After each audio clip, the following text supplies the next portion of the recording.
I like to say there are a lot of similarities between me and my dog. We have two nostrils, we have two eyes, we have two ears. Right. We have the same circulatory system. Right. We have the same respiratory system. We have the same gastrointestinal system. So the dog and I are the same thing. No. Right. It's not the similarities that define us. It's the differences. Yes. Oh, I love that. Thank you for distilling that down just in a couple of minutes for us.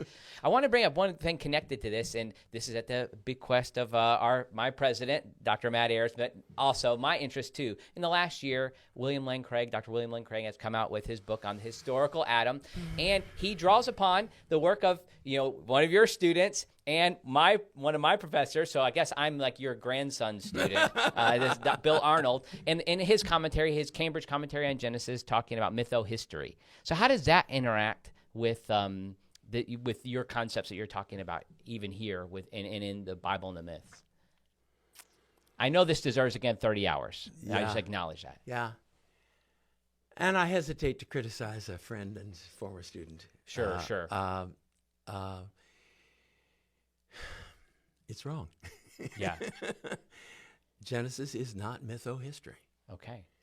It is not mythicized history, which is really where Craig is taking it. That, well, goodness gracious, look at the difference between Genesis 1 to 11 and Genesis 12 and following. You've got all this fantastic stuff in Genesis 1 to 11. Clearly, that's not historical. You don't have any fantastic stuff in Genesis 12 following about God showing up and having supper with Abraham. Right.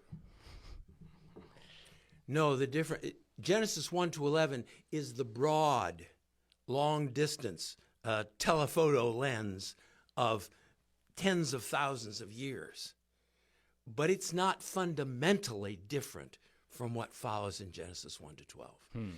Does it describe history using poetic language? Yes. Does it describe history using grand images? Yes. Does it condense long sweeps of history into a single episode? Yes. But that doesn't mean it's not historical. Okay, interesting. So, just the fact that it's supernatural kind of moves it beyond the idea of seeing like anything could be historical, because there's supernatural claims, Genesis 12 and following. Yes.